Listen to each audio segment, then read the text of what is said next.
기도하겠습니다. 존귀하신 아버지 하나님, 2월 첫날에 하나님 앞에 엎드려 기도하게 하시니 감사합니다.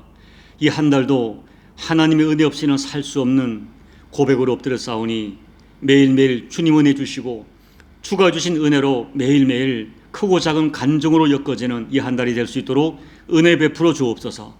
오늘도 말씀 앞에 귀를 기울입니다. 말씀해 주시고 주신 말씀 붙들고 말씀으로 승리하도록 은혜 베풀어 주옵소서. 예수님 이름으로 감사하며 기도하옵나이다. 아멘. 하나님 말씀은 야고보서 5장 1절로 6절 말씀입니다. 들으라 부한 자들아, 너희에게 임할 고생으로 말미암아 울고 통곡하라. 너희 재물은 썩었고 너희 옷은 좀 먹었으며 너희 금과 은은 녹이 슬었으니 이 녹이 너희에게 증거가 되며 불같이 너희 살을 먹으리라. 너희가 말세에 재물을 쌓았도다. 보라, 너희 밭에서 추수한 품꾼에게 주지 아니한 삭시 소리 지르며 그 추수한 자의 우는 소리가 만군의 주의 귀에 들렸느니라. 너희가 땅에서 사치하고 방종하여 사륙의 날에 너희 마음을 살찌게 하였도다. 너희는 의인을 정죄하고 죽였으나 그는 너희에게 대항하지 아니하였느니라. 아멘. 먼저 오늘 말씀이 주는 오해를 조심해야 됩니다. 본문을 잘못 해석하면 성경이 부나 부자를 죄악시하는 것처럼 해석할 수 있습니다. 그러나 우리 하나님도 성경도 부자를 죄악시하거나 악한 존재로 말씀하지 않으셨습니다. 다만 어떻게 부자가 되었으며 그리고 가지고 있는 부를 어떻게 사용했는지를 물으십니다. 그리고 오늘 우리가 이 말씀을 주목하고 관심을 가져야 될 정말 중요한 이유가 있습니다. 첫째는 부와 재물에 대해서 성경이 어떻게 말씀하시는지를 생각해 볼 수 있는 기회가 되기 때문입니다. 우리는 현재 물질 만능의 가치가 극대화된 문화 속에 살고 있습니다. 이 문화 속에 살다 보니 어쩔 수 없이 물질을 추구하며 살아야 합니다. 이러한 상황에서 오늘 말씀을 통하여 주님께서 우리에게 어떤 물질관을 가지고 살기를 원하시는지를 깨닫게 되는 것은 굉장히 중요합니다. 둘째는 어떤 의미에서는 우리도 부자이기 때문입니다. 부자는 상대적 개념입니다.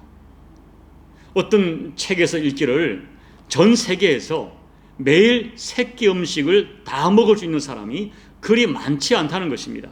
또 냉장고에 내일 먹을 음식을 저장하고 살고 있다면 세계 상위 10%에 속하는 사람이라는 이야기를 들은 적이 있습니다. 따라서 우리가 조금 부족하다고 생각할지 모르지만 우리도 얼마든지 누군가에게 베풀 것이 있는 부자입니다. 그런 의미에서 오늘 말씀은 우리 모두에게 적용이 될 수 있는 말씀입니다. 그런데 오늘 말씀을 묵상하다 보면서 드는 의문은 야고보께서 부자에 대하여서 대단히 부정적인 입장을 가진 것처럼 보이는 것입니다.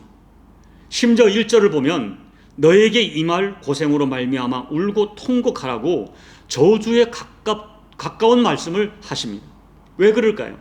그것은 본문에서 언급된 부자는 정상적으로 정당하게 재물을 모은 사람을 지칭하는 것이 아니기 때문입니다. 정당하지 못한 방법으로 재물을 모았을 뿐 아니라 정상적이지 못하게 재물을 사용하고 있는 부자입니다. 그럼에도 불구하고 성경에서는 부자를 부정적인 관점으로 보는 것처럼 느껴지는 성경 구절이 여러 곳에 있는 것이 사실입니다.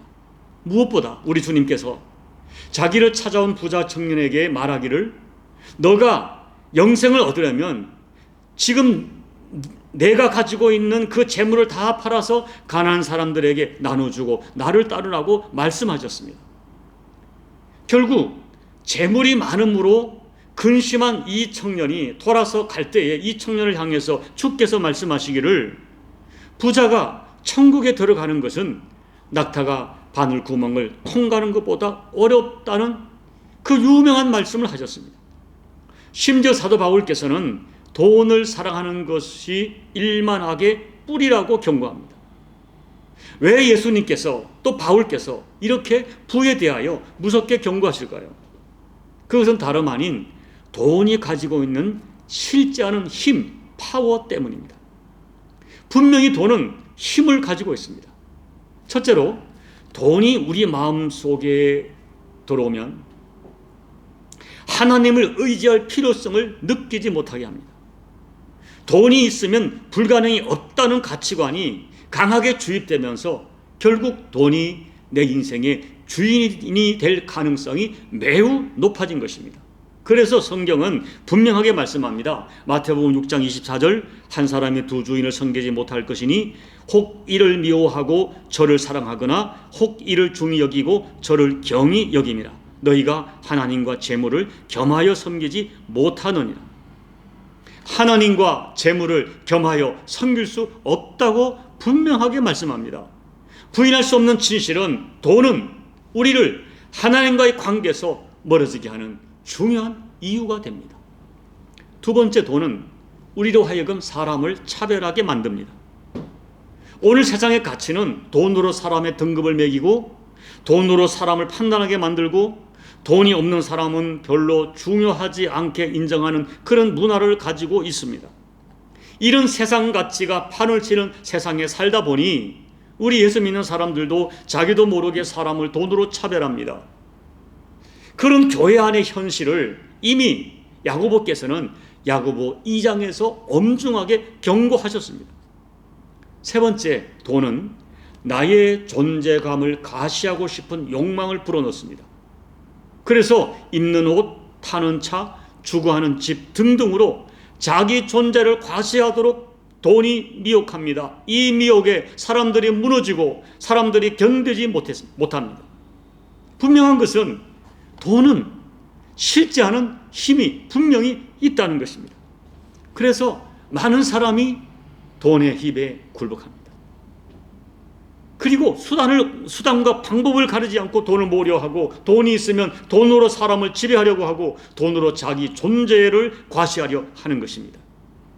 그리하면 결국 돈이 내 인생의 주인이 되는 것이고, 그 결과로 1절 말씀처럼 언젠가는 돈 때문에 울고 통곡하는 날이 임하게 된다는 경고입니다.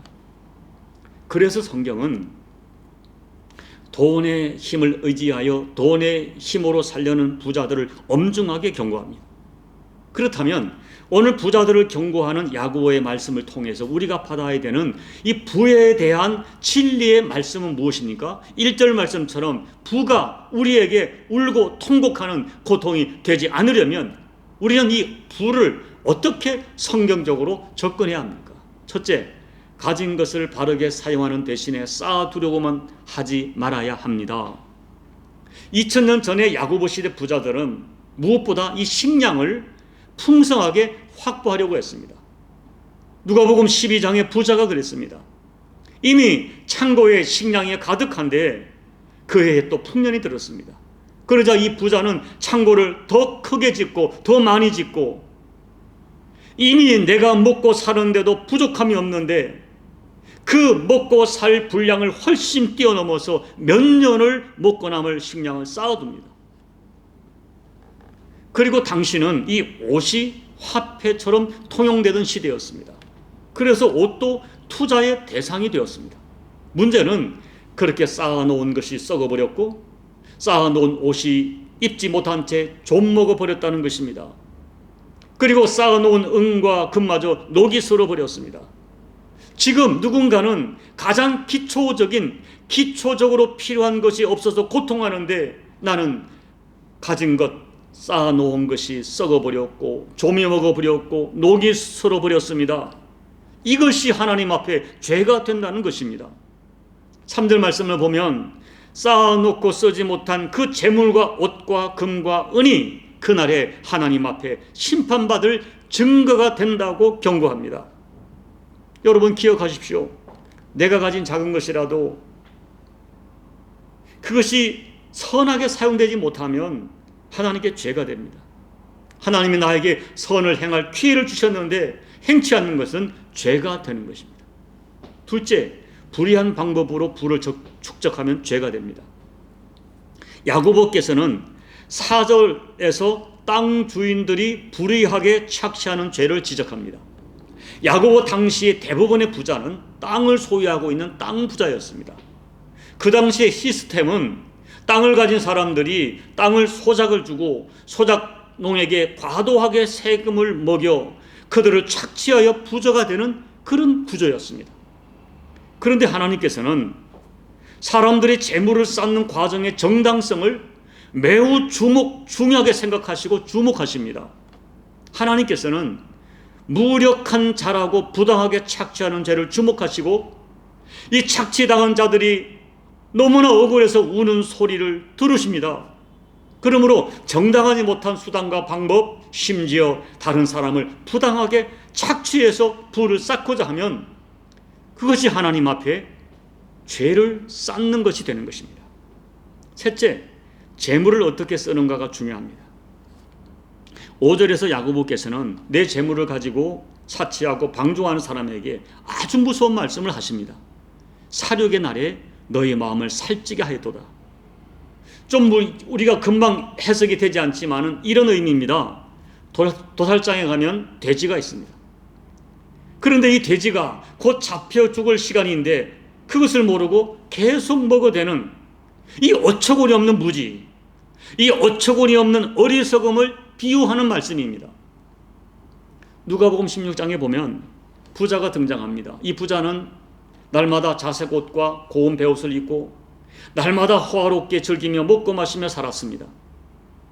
이 부자는 어떤 악행을 한 것이 아닙니다. 이 부자의 죄는 그가 행한 어떤 죄 때문이 아니라 그가 날마다 호화롭게 먹고 마시는 그 주변에 그 부자의 상에서 떨어지는 부스러기, 그 부스러기도 부족하여 먹고 살아가는 사람이 있었다는 것입니다. 부자는 자기만을 위해 살았습니다.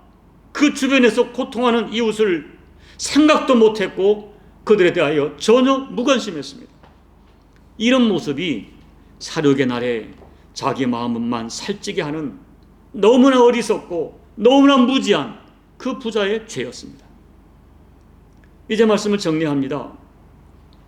하나님께서는 바울을 통하여 우리에게 말씀하십니다. 디모데전서 6장 17절 18절 내가 이 세대에서 부한 자들을 명하여 마음을 높이지 말고 정함이 없는 재물에 소망을 두지 말고 오직 우리에게 모든 것을 후히 주사 누리게 하시는 하나님께 두며 선을 행하고 선한 사업을 많이 하고 나눠주기를 좋아하며 너그러운 자가 되게 하라고 말씀합니다. 여러분 3절을 보면 우리가 가지고 있는 재물은 우리가 어떤 사람인지를 증거하는 것이고 그리고 내가 그 재물을 어떻게 사용하고 어떤 삶을 살았는지가 나에 대하여 증거가 된다고 하십니다. 그렇다면 여러분 정직하게 자신에게 물어보십시오. 오늘 여러분이 가지고 있는 재물, 그것이 여러분을 어떤 사람이라고 증거한다고 생각하십니까? 우리가 이 땅의 삶을 다 마치고 나면 하나님 앞에 가서 우리의 살아온 삶을 결산하게 될 터인데 그날에 내가 가지고 있었던 재물이 나를 어떤 사람으로 하나님 앞에 증거해 주겠습니까? 부디 하나님이 내게 주신 선물을 선용하십시오. 그 재물을 가지고 하나님을 기쁘게 하고 내 주변의 누군가에게 위로가 되고 격려가 되는 선한 영향을 주며 살아가십시오. 오늘 디모데전서 5장 6장의 말씀처럼 내가 조금 가졌다고 마음을 높이지 마십시오. 재물에 인생의 목적과 소망을 두지 마십시오. 오히려 그것을 내게 후히 주신 하나님께 감사하면서 겸손하게 선을 행하고 선한 사업을 많이 하고 나눠주기를 좋아하고 너그러운 마음을 가지고 살아가십시오. 그래서 우리가 하나님 앞에 섰을 때 내게 주신 재물이 내가 사용한 그 재물의 용도가 내가 하나님의 사람이었다는 것을, 하나님이 기뻐하는 삶을 살았다는 것을 증언하는 그런 복된 인생을 살아가시는 저와 여러분이 되시기를 예수님 이름으로 축복합니다. 아멘. 찬송가 327장을 찬양하겠습니다.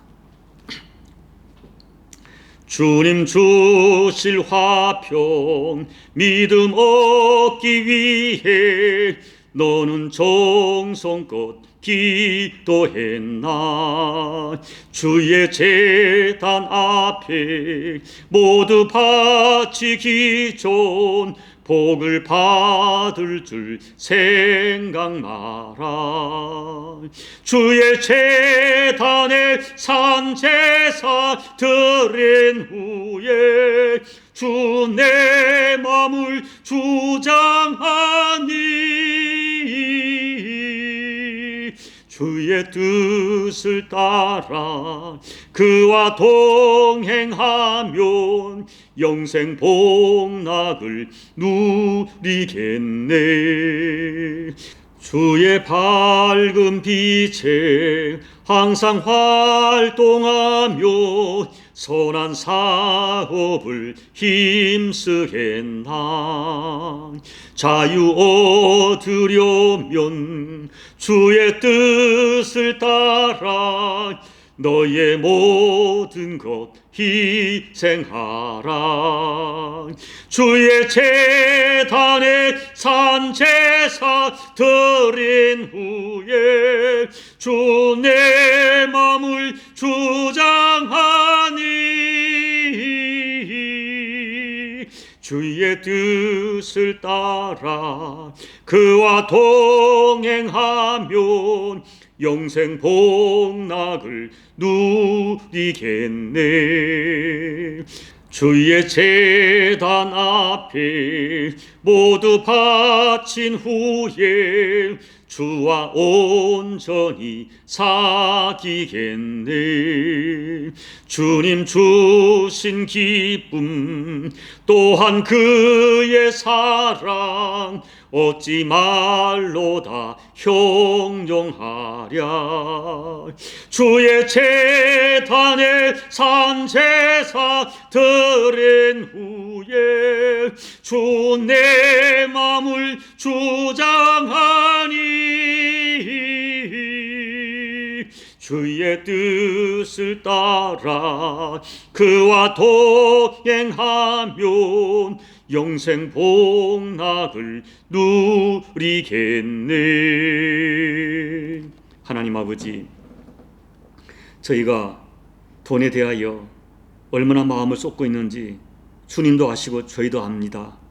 그러나 주님, 저희가 돈을 좋아하는 것은 맞지만 돈의 노예가 되지 않게 도와주시고 돈의 인생을 주인 삼아 살아가는 어리석은 삶만큼 살지 않도록 도와주십시오. 다만 주가 주신 돈을, 재물을 하나님이 기뻐하는 것으로 사용할 수 있는 믿음과 용기를 주셔서 아버지, 돈 때문에 마음 높이지 말고 내게 주신 하나님의 선물로 깨달아 주신 재물을 가지고 선을 행하고 나눠주기를 좋아하며 사람들에게 위로와 격려가 되는 복된 삶을 살아가다가 내가 가진 재물이 그날의 하나님 앞에서 나를 증언하는 복된 증거가 될 수 있도록 은혜 베풀어 주시옵소서. 언젠가 그날에 내가 가졌던 재물이 하나님 앞에 내 인생을 증거해 준다는 이 말씀 앞에 후회 없고 부끄럽지 않는 삶을 살아내는 우리 모두가 될 수 있도록 하나님 은혜 베풀어 주옵소서. 예수님 이름으로 감사하며 기도하옵나이다. 아멘. 사랑하는 여러분, 오늘 한 가지만 기억하십시오. 3절 말씀, 우리가 가지고 있는 재물이 내가 어떤 사람인지, 그리고 내가 그 재물을 사용했던 삶의 내용이 이 다음에 하나님 앞에서 내 인생을 증언해 준다는 이 말씀을 꼭 기억하십시오. 그리고 여러분, 할 수 있으면 저는 여러분이 부자가 되기를 원합니다. 다만 그 부의 노예가 되지 않고 주신 부를 가지고 정말 하나님이 기뻐하는 삶을 살아갈 수 있도록 여러분 소원하시고 간절히 기도하시기 바랍니다. 그리고 여러분 각자의 개인 기도로 예배를 마무리해 주십시오. 함께 기도하겠습니다. 아버지 하나님, 고맙고 감사합니다. 오늘 우리가 말씀을 통하여 하나님 앞에 우리가 어떤 삶을 살할지를 깨닫게 하심을 감사합니다. 주님, 저희들 솔직히 재물을 좋아합니다. 그러나 주님, 재물을 가지고 내가 선한 사업을 많이 하고 하나님이 기뻐하는 삶을 살아가고 누군가에게 위로가 격려가 되는 복되는 삶을 살기 위하여 아버지, 부를 참 가지는 저희가 될 수 있도록 도와주십시오. 정당하게 돈을 쌓고 재물을 모으고 주신 재물을 가지고 아버지 영광을 드러내는 우리 모두가 되도록 하나님 도와주십시오. 돈의 노예가 되어지고 나를 위하여는 마음껏 쓰지고 나를 위해 풍성히 쓰지만은 인색한 마음으로 살아가는 저희가 되지 않게 도와주시고, 조금 가졌다고, 조금 재물이 있다고 마음이 교만하여 사람들을 무시하고 멸시하는 이 악한 죄에 빠지지 않도록 우리 심령을 주께서 경고해 주시기를 간절히 기도하고 원합니다. 언젠가 그날에 나의 재물이, 내가 재물을 사용한 내용들이 내 인생을 증명한다는 이 말씀 앞에 우리가 두렵고 떨림으로 아버지 남은 인생 살아가도록 하나님 도와주십시오. 하나님 우리 교우들을 축복합니다. 할 수 있으면 그들이 땀 흘려 수고한도록 정당한 결실을 거두게 도와주시고 거둔 주신 물질 가지고 하나님 영광 드러내는 그 복된 인생을 살아낼 수 있는 믿음의 사람들이 될 수 있도록 하나님 은혜 베풀어 주시옵소서. 혹시 지금 우리 가운데 물질 때문에 고통하는 교우들이 있습니까? 하나님 물질의 자유함을 주시고 아버지 하나님이여 상대적인 열등감이 아니라 먹고 마실 것이 있으며 내가 지금 매일 생기를 먹으며 작은 힘이라도 나눌 것이 있다는 이 사실에 자족하는 마음을 가지고 우리의 주어진 이 아버지 삶을 넉넉히 이겨내는 우리 모든 교우들 될 수 있도록 도와주옵소서. 우리 나무 십자가 교회도 작은 교회지만 아버지 할 수 있으면 나누어주고 섬기는 재물로 말미암아 시험 들지 않고 이웃에게 넉넉히 나누어주는 복된 교회 될 수 있도록 하나님 아버지 은혜 베풀어 주옵소서. 목사인 저도 물질에 대하여 바른 물질관을 가지고 바른 경제관을 가지고 물질에 시험 들지 않도록 아버지 종을 주께서 경계하시고 깨우쳐 주시기를 아버지 종도 목회자지만 할 수 있으면 나누고 베풀어 살아가는 복된 인생 될 수 있도록 아버지 은혜 베풀어 주시옵소서.